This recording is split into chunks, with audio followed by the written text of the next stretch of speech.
Hello and welcome to Catholic Truth's live stream, where we'll be discussing our most recent on holding hands and the Orans Posture. I'm sorry for a little bit being a little late here. I had some stuff I was doing and lost track of time. Then I got on Amino to check it out, and I'm blowing up here right now on it. Just way too much stuff. And I was trying to respond to it, and then I realized what time it was. And I am still trying to go through all my notifications right now. I'm sorry.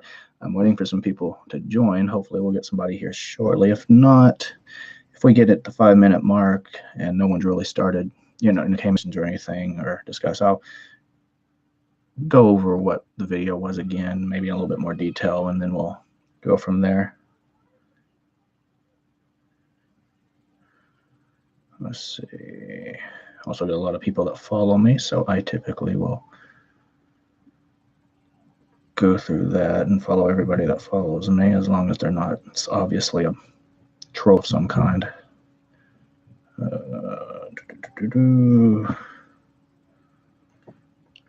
Apologies. Well, I had this announced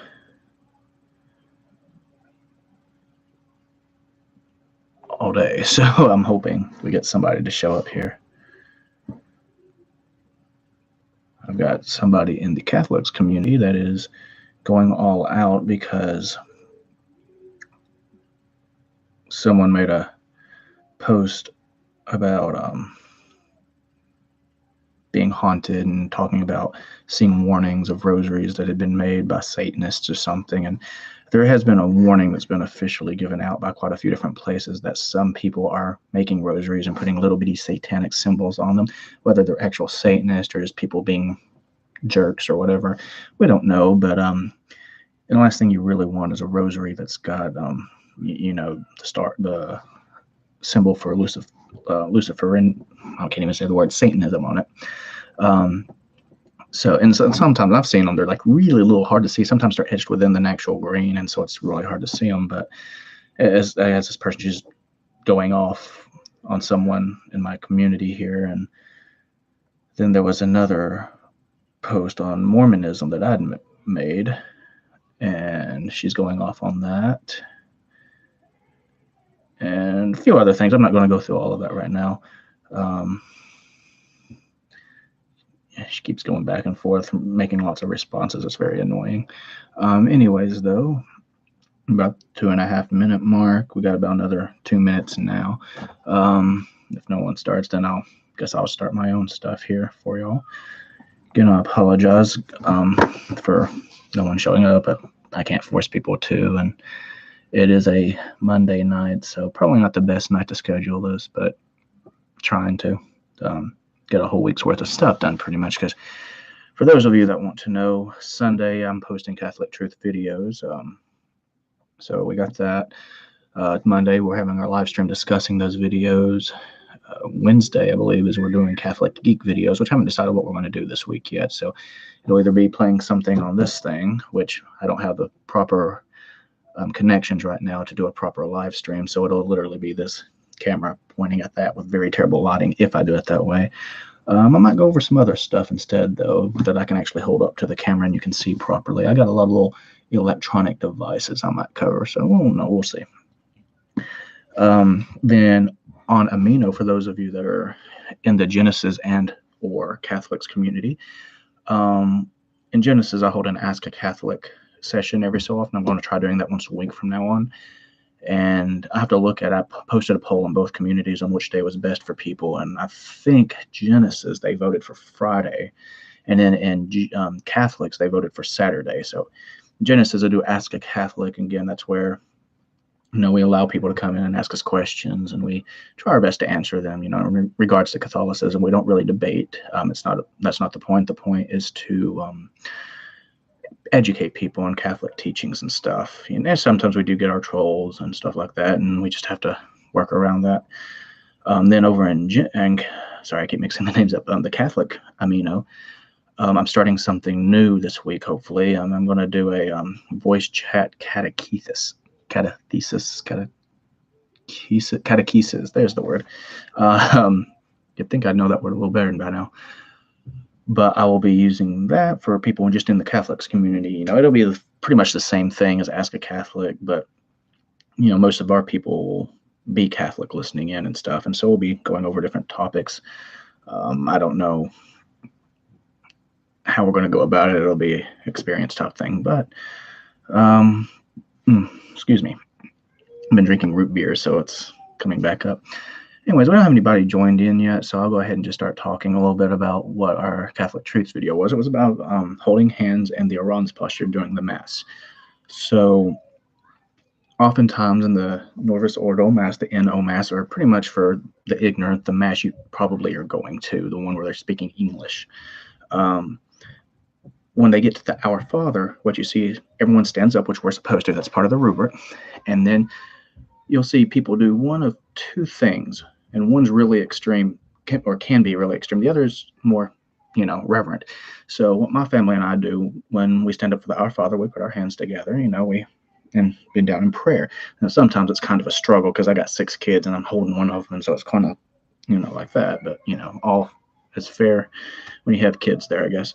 But the other thing, the more noticeable thing you'll see is that and that. Holding hands. Also, on a quick note, I apologize for if you hear any screaming and crying in the background. My children are about to get a bath, and they were in the middle of watching a movie, but they had already been told, and they're having a fit right now. So, but they already knew it was coming, so now they're just being nasty. Anyways, the holding hands. We see that holding hands. Now, when you look into the rubrics of the Mass of what is and isn't allowed or optional things that can be done, we don't see any mention of the holding of hands. There's nothing inherently wrong with it. And I said that in my video that, there's no right or wrong to it. It's more of a personal opinion. And therein lies the problem. Personal opinion tends to sometimes be created by what you see others doing. So when my wife and I first became Catholic, that's all we saw. We saw everyone holding hands. So that's what we started doing and stuff. But it just didn't feel right to me, especially when they would say, the doxology, and what happens, you got everyone holding hands down here kind of to your side. And then suddenly is, for thine is the kingdom. And a lot of times you see people's hands up like this, which that's where the big no-no comes in. But the holding of hands, though, reasons not to do it. One, you're kind of asocial, or what's the word I'm looking for here? I can't think of the word. I'm sorry. Introvert. That's the word. If you're an introvert, you may not want to physically touch anybody. Some people have issues with that. It's flu season right now. The last thing you want to do is be holding people's hands and you don't know where they've been or if their hands are clean. Or it could be any other sickness. There's different reasons why you don't want to necessarily hold hands. But to me, when you're saying the Lord's Prayer, it's you showing reverence to God and praying the way Christ taught us to pray. And when you sit there and start holding hands with each other and you're going out of your way to hold hands, it just feels like it becomes more about you instead of about God. Now that said, again, holding the hands isn't the real problem. What comes is when people feel it's required to hold hands.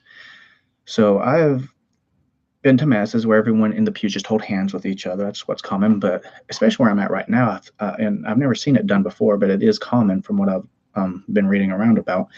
People start getting into the aisles and holding hands across the aisle, so everyone is connecting hands. People on the far ends are reaching behind them and holding hands, so you make pretty much everyone in the building is holding hands except for the priest.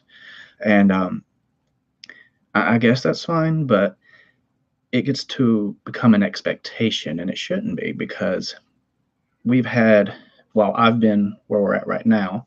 I've had this going on right here next to my face, trying to get me to hold hands, like pay attention to me, hold my hand. I'm just sitting there, just choosing to ignore it. My sister-in-law, who helps me with my kids right now because my wife's a travel nurse, I've had to talk with her about making sure we don't have the kids on the very end of the aisle anymore, because I've taught my kids, we're in reverent prayer. I've taught them that, but what ends up happening is I've seen some of these old ladies purposely sneaking their hands around us, trying to hold on to my kids' hands. And while that seems cute and everything, that completely undermines what I'm teaching them. It completely goes around the fact that we are obviously trying to keep them away from the edges. And I've had to sit down with my older kids and explain to them, what we're doing and stuff. And when they get older, when they move out, if they go to mass and that's what they want to do, that's their own duty. But as a family, this is how we do it. And for any of you that attend mass, it's up to you if you want to hold the hands or not. I'm just explaining my position on it. But there comes another problem. Aside from the rudeness and, again, doing this, trying to get someone to hold your hand, or even the worst thing I experienced was I had my hands like this and someone sat there and was like trying to grab my hand and pull it to them while I'm sitting there doing this. That was like probably the rudest, I think. But aside from all that, whether you're going to hold hands or not, there comes the issue with the doxology. And what happens is people holding hands start doing this. Now, while the holding hands, there's nothing in the rubrics about it for the Mass, there is something specific about what we refer to as the Orans Posture. In fact, canon law has 2 different things on it, which I read in the video. But it point blank states that no one is allowed to be doing this. Not even the deacons are allowed to be doing this. Only the presiding priest is allowed to do that. So in other words, if you have another priest that's visiting, he's not even allowed to do it. It's only the priest that's leading the Mass that's allowed to do it. And part of the reason behind this is a type of blessing, a type of prayer, something in those regards. And especially with what we often hear referred to as the problems of Vatican II, it's not really the problem of Vatican II. It's what some people call the spirit of Vatican II, whether you want to agree with that or not. Obviously, after the Second Vatican Ecumenical Council, there were some issues that came about within the church. It wasn't the cause of or they weren't caused by the council, but they were caused by what people thought the council did. And the holding of hands was actually part of that. But people started wanting to be more inclusive in the Mass, and they felt because Vatican II changed a few things that they could be more inclusive in the way they wanted to. Problem is, it doesn't. Most of everything people say that Vatican II did that causes abuses in the church, Vatican II does not have any of those. In fact, Vatican II, if you actually read the documents, highly supports the traditional Latin Mass. In fact, it point blank states that the Novus Ordo Mass that we have should not be the ordinary form of Mass that we attend. It says that it shouldn't be, but yet it is. And there seems to be a big kind of divide in Catholicism right now amongst traditionalists, and I'm not referring to like Sedevacantists or SSPX or anything. I just mean actual people that care about the traditional Mass, and modernists. And when I say modernists, I mean these people that really are trying to disrupt the church and destroy it from within. But the reason why we don't have other people doing this, again, it's a type of prayer of blessing being given by the priest himself.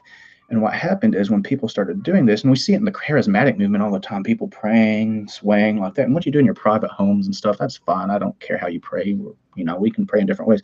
But during the Mass, we need to be acting appropriately, and that's inappropriate to do that during the Mass. And what comes out of this is when you start having everyone else does this, there is this issue regarding people confusing their role as laity with that of the cleric or the priests. While we all are priests of Christ, we're not all ordained priests and successors of the apostles, and that's where this problem comes in. Because of little things like this here and there within the church, we see a lot of people trying to change some basic dogmatic teachings of the church. One of them being like women priests and stuff. We actually have a movement within Catholicism where they're trying to allow women priests, and that's a big no-no. But it's all, well, we're doing this now. Why can't we just start doing this and this and this? It's one thing goes to another. It's the domino effect. This isn't meant to be a conspiracy type thing. It's just a factual thing when you look over the course of time and stuff, of how things have altered. And today we're seeing a big pushback from the traditional mindset, people wanting to be more traditional. It's kind of interesting to see because all these older people are more of the, oh, we're hip, we're groovy, we want to be, we want to have the numbers that like Joel Osteen has in his mega church, that kind of thing. And you're like, that's not what the Mass is about. The Mass is about reverent worship of God. And what we see is, like, my wife and I are converts, and we really crave the traditional. And what ended up happening is I started reading around, studying, talking with more and more people. So many of the younger people that are Catholic, especially the converts, but even the younger generations of cradle Catholics, they want the traditional masses back. They want more traditionalism. They want to hear Latin. They want to see these high masses that you don't see in the Novus Ordo Mass. And it's so interesting. I see all these memes all the time. It'll be, that meme where you have the like CEO sitting there all angry on the table saying, "Hey, we need ideas for this." And one guy says something that's kind of fluffy, another guy says something fluffy, and then the third guy says the one thing that everybody wants, and then you see him getting kicked out the window. I've seen that same thing. That what you see is you'll see sometimes it's a pope or it's a bishop. It's they've changed a little bit, and they'll be sitting there going, "We gotta get our numbers up higher for church attendance, or attendance to mass, or just numbers in general. What can we do?" And we'll be like, add electric guitars. Want to be like, do this or that, something very modern. And then the last one will be, why not use traditional Latin phrases and revert back to Gregorian chants? And then you see them getting kicked out. And it's true, though. So many of us, younger folks, and I'm not too terribly young, but I do fall under that category. We want to see more traditionalism. And what we have with the whole hand holding and the Orans posture happening is a complete reversal of that. And one of these, again, is there's nothing wrong with it per se, but the other, it's a blatant abuse by the laity in your church if you see people doing it. Now, that said, you don't go up to people and say, "Hey, you shouldn't be doing that during mass," and I don't advise priests to do that either, because suddenly you put a spotlight on something. If you're going to confront someone with it, it's better to just go up to them as an individual. Christ told us to talk to people individually first, and go with one or two others, and then bring it to the church. So, maybe just talk with them about something in general or whatever. And then if it comes up, bring up the Orans posture and stuff, bring up traditional teaching. I'm sorry, I say a lot. I don't have a script for this, obviously. This is meant to be a live with people asking questions, but no one has come on. And I'm a little astounded by that. I mean, astonished, I guess is a better word. I mean, normally I click the chat on here in the Catholics chat room on the Genesis, and I get boom, boom, boom, boom, a ton of people like within seconds, and I haven't had anyone come in. I put this chat on twice today. On here on YouTube, I don't expect high numbers right now. That's something I expect to see gradually grow over time. But the amino, it's like driving me nuts here. I'm kind of confused why there's no one there. Part of my problem is I forgot to broadcast the live stream earlier. In fact, I think someone's just messaged me privately. Let's see what it says. They said, "Excuse me." I said, "Yes." We'll see how that goes. And I'm sure they're going still at it over here. And yeah, I got a bunch of argument going over here. Okay.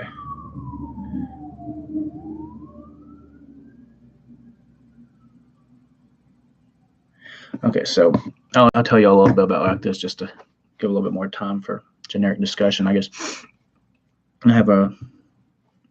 I'll use a kind word here. Excuse me. I'll use a kind word here, a gentleman that I'm guessing he claims to be Catholic, and he keeps trying to ask me about Catholic teachings. He's very strong in Eastern religions as well, including stuff like with karma and dharma and chakra and especially yoga. That became a big topic for discussion the other day. And he asked what Catholic teaching is on it specifically and stuff. And, I won't even be the only one that tells him. A bunch of us will explain to him what Catholic teachings are. And he'll say, "But that's wrong." I'm like, no, it's not. Catholic teaching isn't wrong. From the Catholic perspective, Catholic teaching is the truth.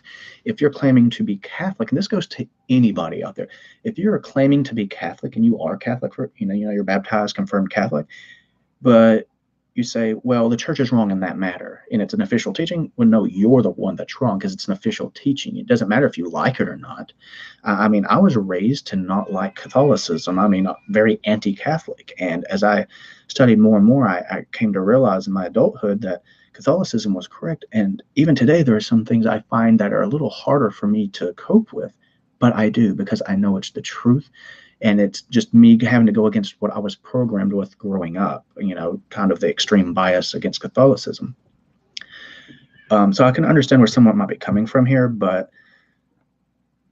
when you claim to be one thing and then you say accept, I see it attributed to the Venerable Fulton Sheen. I'm not sure if he ever actually said it, but I'll say it was by him.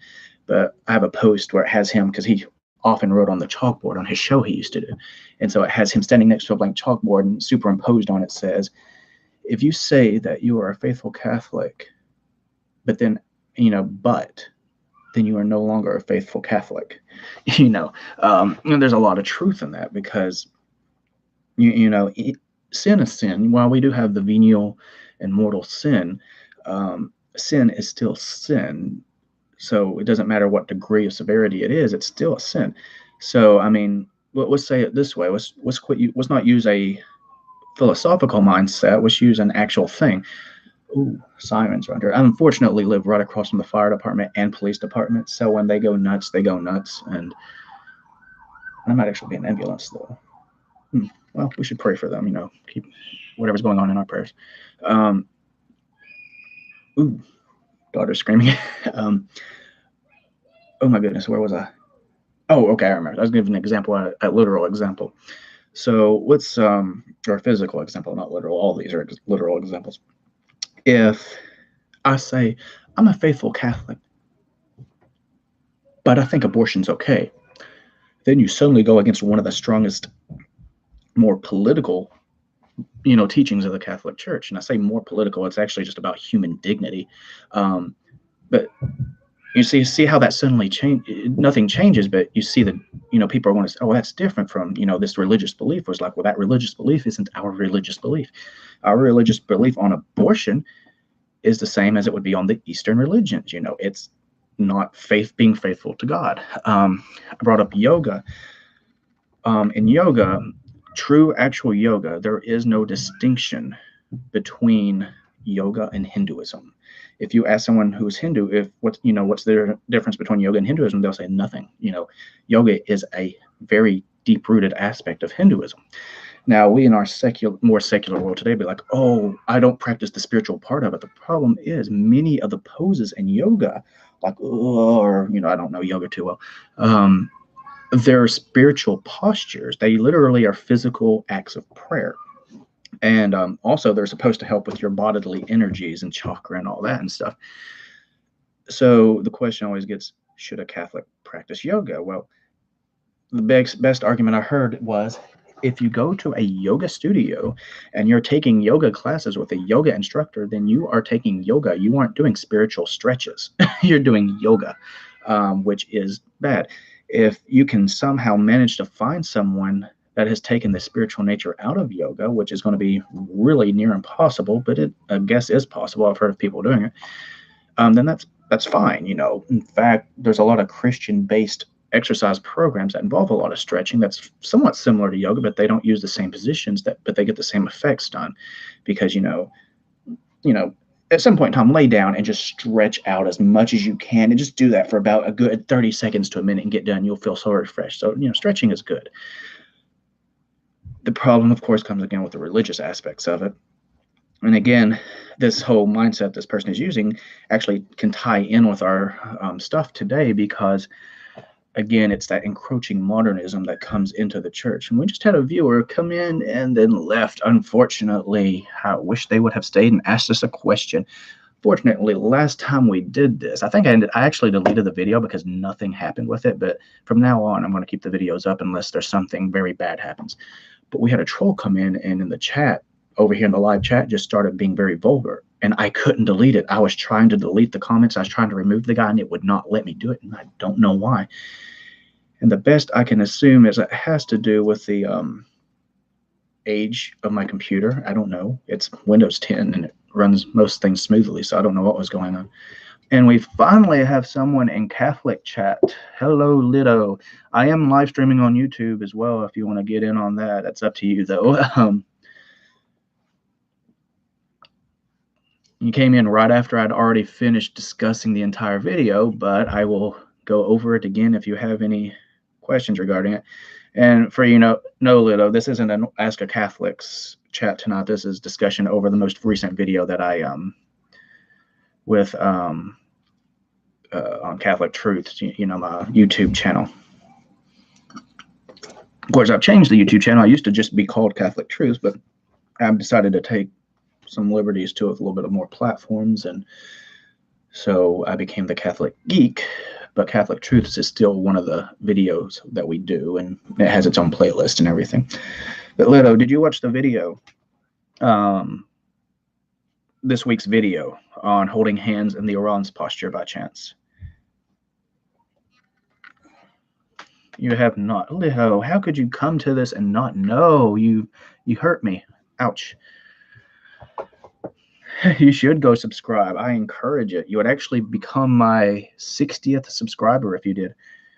It's called the Catholic Geek, Lido. In fact, if you go to either the Catholics community right now, or if you just go to my profile and look for one of my recent posts announcing this chat tonight, I have a link that goes straight to my YouTube channel. The uneducated Protestant who thinks just joined the conversation. I like that name. Thank you, Lido.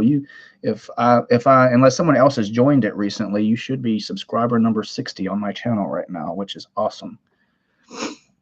I'd check it, but if I checked it, it would pause my live stream video right now. I guess. I don't know. I'm not too, as my dad would say, educated with some of this technology. So I know if I did it on my phone, it would pause the screen. On my computer, I don't know, but I know one of my softwares that I have to run for dual camera live streaming, I can do other stuff on the computer at the same time, but I'm not using that because my computer can't deal with it. And I've tried it and it puts a horrible lag in the video. Hello, Southern Catholic. Yeah, I am Southern. I'm about as Southern as you can get. Actually, I probably do have a bit of a twang, Southern twang, but you're Southern. Oh, here. That's why he says hello, Southern Catholic here. You spelled here as in listening, so that's why that was confusing. But I am myself also Southern, so that's why there was even more confusion there. I am a Tennessean by birth, and I currently live in Mississippi and hope to live in Pennsylvania in a few years. It's kind of fun going up north because we always think in the South, the northern people sound funny, but when I go up north anytime, they're always fawning over my twang, and it's kind of funny. I'm like, I can talk like this if you want me to.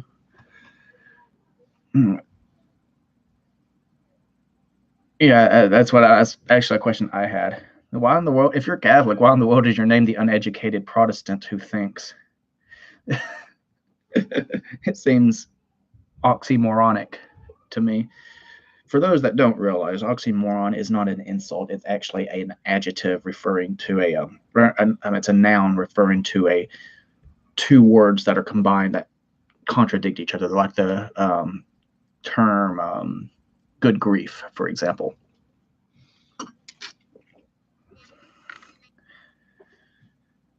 It is ironic. I don't know if irony would be the word there. I think oxymoronic's more accurate, but whatever, float your boat. Anyways, for those that didn't watch the video that have joined in on this, the video I made recently was about holding hands and the Orans Posture in the Mass. Again, I encourage y'all later to go watch the video, so some of this will make a little more sense, but I'll try to explain it for those that can't actually see me on the screen right now. When we stand up to say the Our Father prayer during Mass, or for our Protestant friends that might be listening in, or secular friends, though that's the Lord's Prayer, but Catholics have almost universally always called it the Our Father.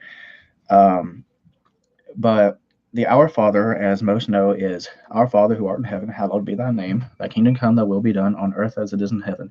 Give us this day our daily bread, and forgive us our trespasses as we forgive those who trespass against us. And lead us not into temptation, but deliver us from evil. That is the prayer itself.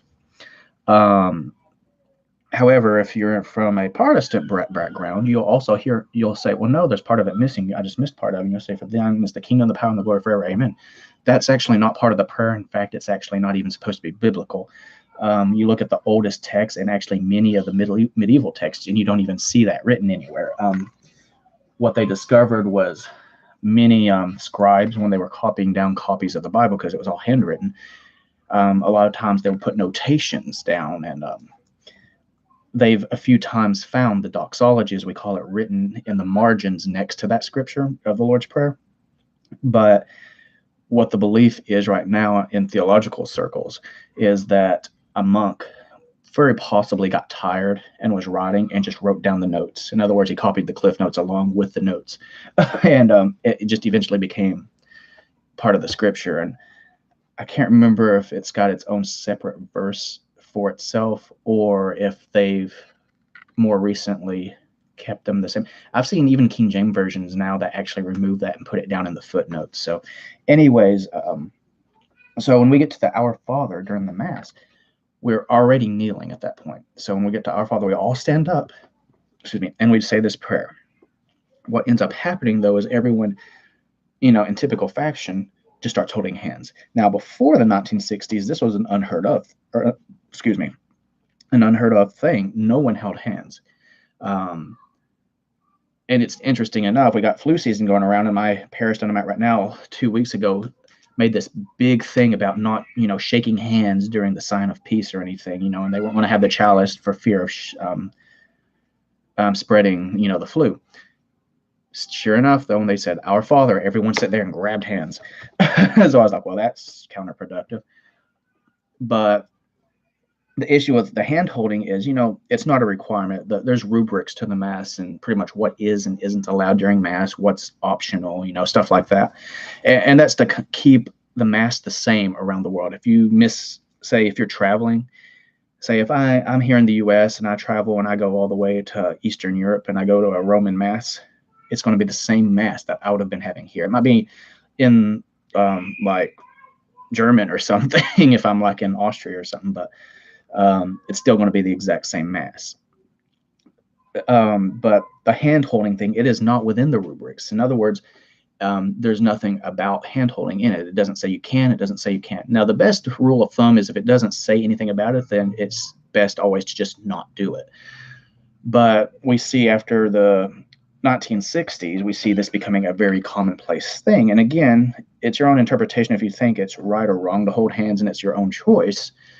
But that's not wherein lies the problem. The problem comes with in holding hands is, number one, is personal space. My family and I, we fold our hands together in front of us and we lower our heads, as in reverent prayer, because this is a time that calls for very reverent prayer during the Mass. And that's what I do. And that's what my family does. But I've been to enough parishes to know that if you do something outside the norm, you are kind of looked down upon. Now, where we're at now, it is the norm to hold hands, but we're not looked down upon because we've been there long enough now that they know it's just what we do. But when we were traveling for a while, we might stay at a parish 1 or 2 weeks, and that was it. So we was always getting glares. But I've been known to be down in prayer, and I've seen people sit there and start snapping their fingers at me to get me to hold their hand. Of course, I don't. I just keep my eyes closed and my head, bow down a little bit. The worst I've had is one old lady reached down and kept trying to pry my hands apart so she could hold it, and eventually just held onto my wrist. And, I was like, whoa. I was sitting there just thinking, whoa, what are you doing? But I consider that the worst thing to personally happen to me. But I think one of the worst things overall is, especially where we're at right now, we've had to make sure our kids are sitting away from the edge of the pews now, because we've been teaching our kids, this is how we pray. That's how our family, this is how we pray it. And we've seen some of these older women purposely trying to sneak their hands around us just so our kids could hold their hands, because our kids are young. They don't necessarily know better, especially the really little ones. So it's a bit frustrating to have to literally hide my kids away from everyone because I'm trying to teach them, how our family prays. But again, holding hands itself isn't going to be good or bad, but I've seen what it can cause. And to me, overall, from my experience, it's not a good idea to hold the hands. And the reason being is we say the Our Father and we end deliver us from evil. And then the priest will say something. And then we follow up with what's called the doxology, which is what our Protestant brothers would sit there and say is supposed to be part of the prayer when it's historically not. But, for thine is the kingdom, the power, and glory forever. Amen. What happens, and this actually goes completely against Mass rubrics, the laity are not allowed to do this, but you will see it everywhere. They will all raise their hands up. They're still holding hands, but they'll hold them up. If you ever see a priest presiding a Mass and you see him with his palms face up, facing, wherever he's going to be facing, depending on what kind of Mass it is, and his elbows slightly bent, towards him, this is called the Orans Posture. This is only allowed by the priest that is presiding over the Mass. If you're a priest that's visiting during a Mass, he can't do it. If you're a deacon that's serving with the priest up front, or altar servers, or any of them, they're not allowed to do it. However, you will see anybody, if they're holding hands, inevitably you're going to see every single person lift their hands the same way. This is not allowed. This is completely against rubrics to the church. On my video that I posted, it was supposed to be yesterday, I actually posted it Saturday night without thinking. I actually read canon law that discusses this. So it's very frustrating, and I've talked with priests about it and stuff. And this one priest I know that's rather traditional, he told me that because he's the one I get a lot of personal information from regarding whether something's allowed or not. And he told me that it wouldn't matter if he actually made an entire announcement and confronted the entire parish at one time during the homily or something.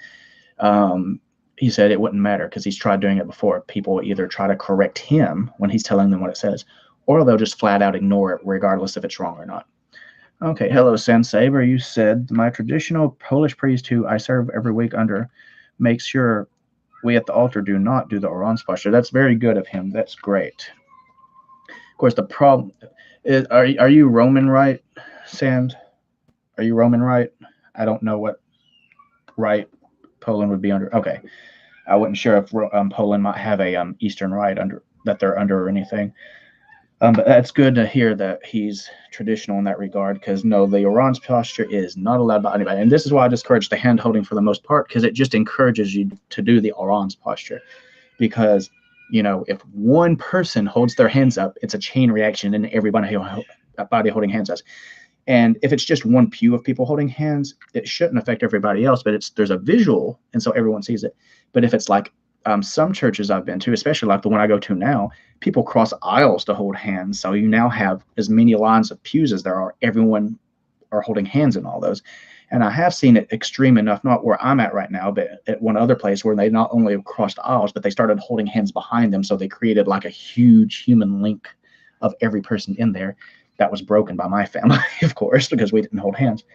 I'd say another awkward thing that we experienced one Mass we went to, we kneel at certain times and we stand, and it's typically up to the bishop on certain things that are the first time we kneel, I believe. I think there's an option that you're allowed in the rubrics to stand. However, it's pretty much if the bishop allows it or not. And I have never been anywhere where there was a bishop's approval of doing this. However, we did go to a place where, regardless of what the bishop said, the parish did it anyways. And so we're sitting there kneeling and everyone else is standing, and we literally have people turning around and just staring at us like we're like horrible people because we're kneeling in reverent prayer during the Eucharistic prayers. So that was kind of troubling to me. And that was one of the big reasons why we chose not to return to that parish after that. We ended up going to a inner city parish, which was a little bit more in a dangerous neighborhood, but in the end we enjoyed going there, and I met other people who had left the other parish because they were like kind of going a little too leftist, so to speak. But again, that's the basis of what my video is. It's just covers the hand holding and Orans Posture. It's up to you if you want to hold hands, of course. I can't stop it, and there's nothing against it, but it's what it encourages other things. Again, it removes private space, from people, and it encourages the Orans Posture. Not only a few strict prayers. Seems anything but reverent. Sure, realize that. You would think that. But then again, San Saber, I've been to a parish. I went one time and refused to go back again because as we were sitting in the back, because, with 6 kids, we're often late. And if you go to a new place, you tend to sit in the back anyways because you don't know anybody. But we're sitting in the back, and it was a large parish. So there was a lot of people. So I saw people already coming back before we even were to get up and go up front for the Eucharist. And I'm not sure if we specifically went up that day because I think we may have needed to go to confession and we were able to make it. But regardless of that, we're sitting there, and I look up and I see this teenager, and he's about 2/3 of the way, all the way back from where he had received the host. And I see him carrying the host in his hand, like clasped, just swinging it at his side. And then when he gets clear of everybody else, he just kind of slaps his forearm, pops it up into the air like it's a cracker, and catches it in his mouth. And, and chews it and sits down. And I'm just sitting here cringing. I almost cried at seeing that because, what would he have done had he actually dropped it? Because there's actual protocol for what happens if the host is dropped. And this is also why I am not a fan of receiving the Holy Communion in the hand, because it just makes it more accessible to drop. And some people will say, well, putting it in the mouth actually makes causes more accidents. To my response is, if it's causing more accidents, that means your priest isn't doing it correctly. Because you open your mouth and you stick out your tongue. You should be sticking it. So if you're not sticking out your tongue, that's probably part of your fault. But if you are, a priest should be sticking it firmly on the tongue, partially in the mouth, so it doesn't fall off. And he should be putting it down enough so your saliva makes it stick somewhat. Where we go to church right now, or go to mass, our parish, most of the population are older. It's a very small parish. It serves 2 masses on Sunday. It serves an English mass. It has we're the largest family there. We this first Sunday we doubled the size of the parish that day. Well, yes, that's when Mass typically is. However, some places have it every day of the week. However, Sunday Mass is Sunday Mass. That's the day of obligation. The exception to that rule is if you have Saturday Vigil Mass. Some churches, they only have Mass on Sunday, but they may also offer a Vigil Mass, and some do it every day of the week. The Mass we're at right now, they offer Mass on Sunday morning for English, Sunday afternoon for the Spanish Mass, because there's a very large Spanish, or I should actually say Mexican population, because that's what it is, and they're very proud of that. So it's not meant to be an insult or anything. They just are proud of it. Then on Wednesdays, randomly, they hold an evening Mass as well. I think it's an evening Mass. It might be like 6 o'clock in the evening.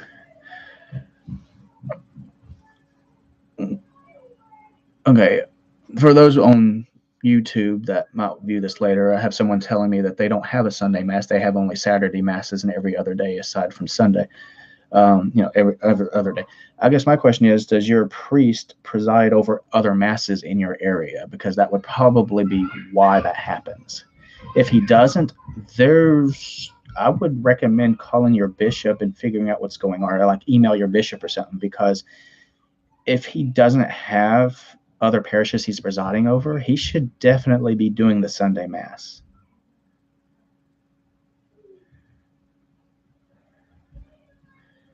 Okay, why don't churches in the South not encourage?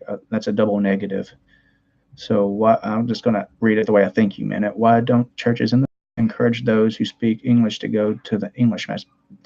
It's because they don't understand English. I've been to a Spanish Mass and I couldn't understand a word of it. A Spanish Mass is perfectly valid within the Archdiocese of the United States.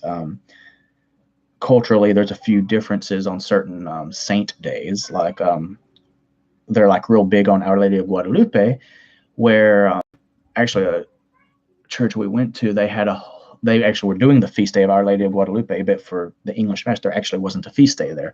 It was actually somebody else's feast day. But aside from a few little cultural differences, there's no reason they can't have it. It's just no different why you couldn't have a Roman Rite Mass spoken in German, for example, because you have a high German population, especially here or not here, but in Pennsylvania. In fact, when I was in Pennsylvania, no, not Pennsylvania, I was in D.C. I was in Washington, D.C. They actually had I think it was actually a Methodist church. I can't remember exactly, but I passed it, and they actually had a schedule posted, and one of their services was in German. I thought that was interesting. Well, Anna, you should check your bulletin at your church, or at least the schedule for the services of your mass, because I would find it extremely odd if your priest only offers mass at your church and that's it, and he doesn't hold a Sunday mass. That's just weird, and to me seems wrong, since the vigil mass does count as fulfilling the obligation, but it would seem almost like he's purposely ignoring doing anything on Sunday. Yeah, I would first of all, I would talk with him. I'd ask him why there isn't mass on Sunday, especially if he doesn't offer mass anywhere else. If he's not giving a good answer or is reluctant, of course, then I would tell you to contact your bishop, send him an email. Excuse me. Okay, we're not going to get into the political nature of assimilating to American culture in this chat. That's not what this chat's for. There are no borders for the church. That's what this is about. There are no borders. So if you have a large population from a foreign country come in, and they have a sizable population, and they're Catholic, their diocese, or not diocese, but their parish is probably going to hold a mass eventually in their language, because you have hundreds of people that speak that language right there, and they can't understand English. And while it is American policy to have to know a certain amount of English to become a citizen, that doesn't do anything for those that are here on work visas or visiting tourists. I mean, there's parishes I know that are like Japanese parishes, especially like in California, that are pretty much primarily targeting Japanese tourists. And others who lived here and go today. It just doesn't make sense to me, Anna.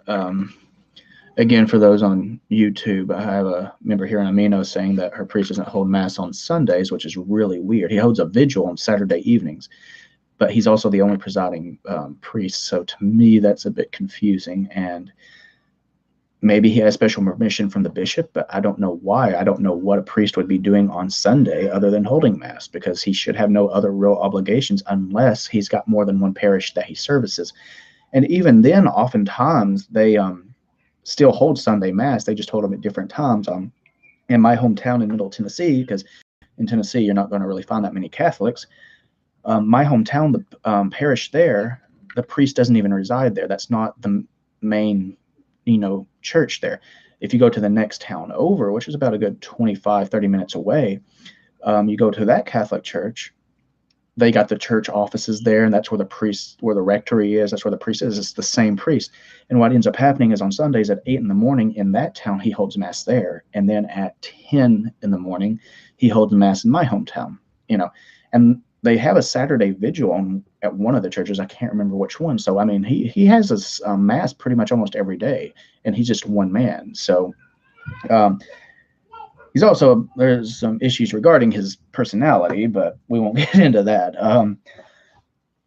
But he can do that, so I don't understand why your priest wouldn't be able to do that. I mean, even if he was really old and dilapidated and couldn't do as much as he used to, I would think Sunday would still be the day that he did it, and not on a Saturday evening.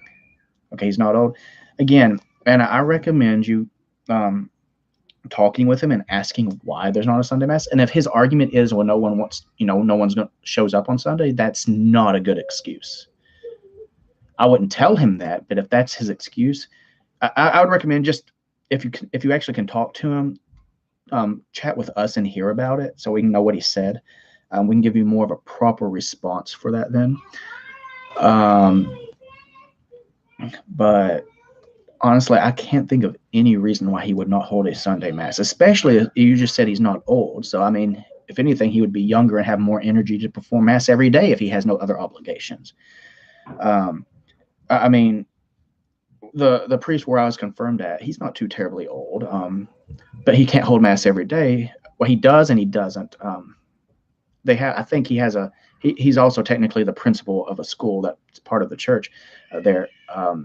I think they might have a kids mass every day or students mass every day, but it might only be Fridays too. I can't remember. Anyways, though, he's got a really busy schedule and he goes and visits the sick and all that and everything. He's very active. So he has a reason why he doesn't hold a full mass every day. But for a priest to just not have a Sunday mass, I don't understand. There should be no other obligations on a Sunday for a priest other than to hold mass. Maybe he's got a dinner he's going to eat at with a family, or maybe someone died and he's got to do presiding over a funeral mass or something.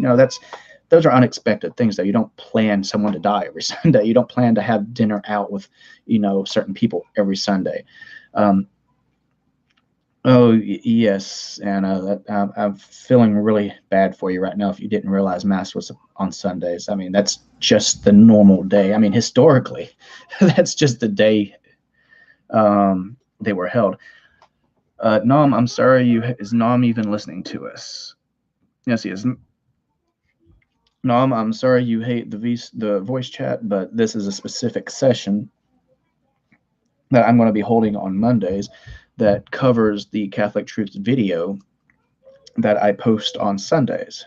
Now, I meant to say Monday. I don't know if I said Monday or not properly. But I also am live streaming on YouTube. So it's all part of the same thing there. We're discussing the video that I made yesterday. Well, technically 2 days ago, but I got too excited and posted it without thinking that I was supposed to post it the next day. But the video itself was over holding hands and the Orans Posture in the church, which holding hands, in the end, it is up to you if you're going to hold hands during the Our Father. But for the Orans Posture, that is a no-no. You should never be doing that. Unless you are an ordained priest and you are the one presiding over the Mass, you are not allowed to do the Orans Posture. Again, the Orans Posture, for those that might have joined later or don't realize, is when you hold your hands palms up out in front of you with your arms slightly bent towards you. That is a specific type of prayer / blessing that the priest alone gives. So it's also the big thing to point out that, kind of on a side note of all this, if you ever go up front and you have, everyone will say Eucharistic ministers. That's in a proper term. It should be Eucharistic ministers of the consecrated host, because the EHC or EMCH is what they're called, because the priest and the deacon are also Eucharistic ministers. But when you have the non-ordained that they're holding, that's what they're called, ECHMs or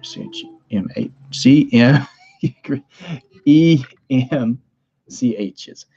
Anyways, if you ever go up and they are giving blessings, that's a big no-no, and I would talk with your priest about them doing that, because they're not allowed. We had one of these. I'll shorten it to Eucharistic ministers for namesake here, but we had one that refused to give my son his communion one day, which I didn't realize this until after we sat down, and he was crying. And of course, I mentioned to him after the fact that he could have went and still sipped the wine and he would have been okay. But he, of course, is 9 and he didn't fully understand that.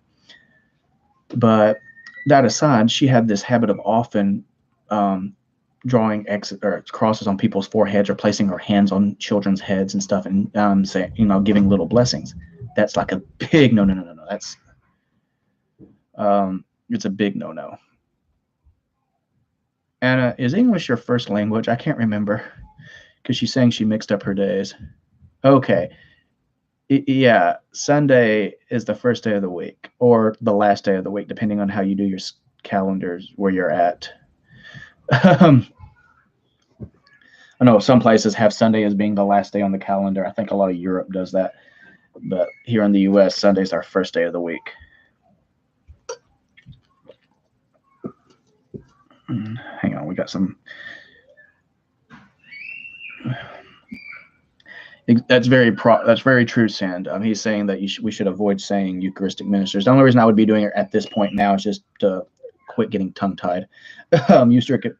Eucharistic ministers of the consecrated host, EMCHs. There we go. I should write that down somewhere. I should make little post-it notes and stick up everywhere before I start a video. But yeah, anyways, if they're giving out blessings, that's a big no-no as well. They are not allowed to do that. And all of this happened kind of back to back. So I ended up talking with that parish had 3 priests. They had one that was like a they called him a resident priest. I don't really understand. He didn't actually preside over any of the masses. I think he actually lived in the rectory, and he helped with confession sometimes. Like, he was there in case of emergencies, but he would also, I think there was a smaller church somewhere off a little further away that he would hold masses at sometimes. But they also had their main priest, which performed, I say performed, I don't like that word, but he held most of the masses. But once a week or once a month, there was also a retired priest, and I became good friends with him. And he would hold the mass once a week. And I talked with him quite a bit. So I talked to him about that, and he asked me to come and have a meeting with him one day during the week. So I did and stuff, and he got so mad that all that happened. And he came back to me later and told me, because of my one complaint, this is how you can change things, just by talking to your priest. He said because of my one issue that I brought to him, they ended up going through finding out what all these ministers had learned, or what they knew, or what they thought they were supposed to do, and turned out they ended up having to re-educate them on everything, because they were like failing their tests pretty much when they were quizzing them. So they ended up retraining them. So, I mean, sometimes it's very good to be upfront and confront your priest about stuff, because they're there to help. They're not there to criticize you. And if your priest is criticizing you, it better be for a very good reason.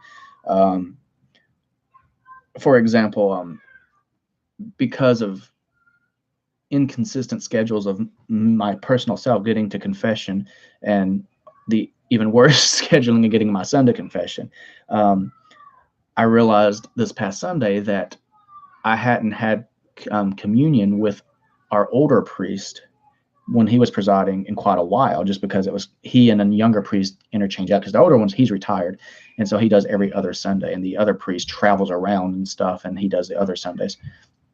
And because of that, the older priest had forgotten that I actually don't take the host in my hand. I always hold my mouth open. And this is also during the whole flu thing, and he just kind of looked at me kind of bewildered, and then kind of very cautiously stuck it in my mouth. And I'm just like, I'm not sick, sir. Of course, he wouldn't know that, but he's fun to talk with. But anyways, does anyone have any questions regarding this subject that the video is meant to cover, about the holding hands or the Orans posture? I know, Sensei, you said your priest reminds the altar servers not to do it. How bad is your parish at doing it themselves, like the parishioners? Is that a common thing, or is he even listening? Oh, yeah, he's listening. Sorry. What about you, Anna? Is the Orans posture something your parish tends to do sometimes, or quite a bit? The laity, of course, not the priest. The priest is supposed to do it. It's part of the mass. Again, I also apologize for all the kids screaming in the background.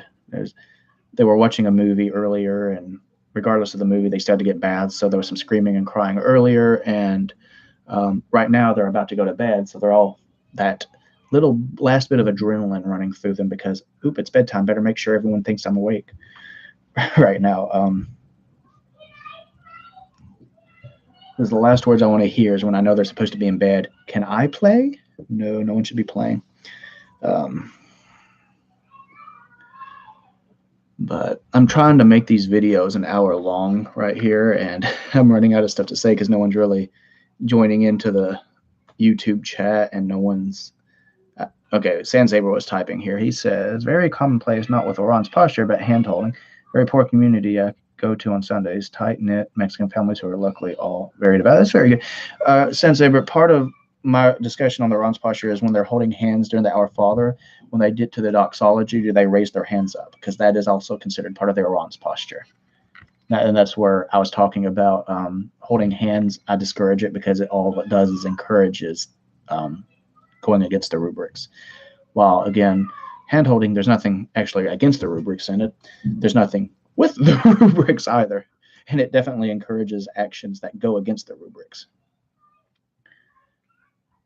Okay, it says, no priest made sure to put a stop to that in the mission parish and commonly reminds of the larger prayer. That's very good. I'm glad you have a priest that does that.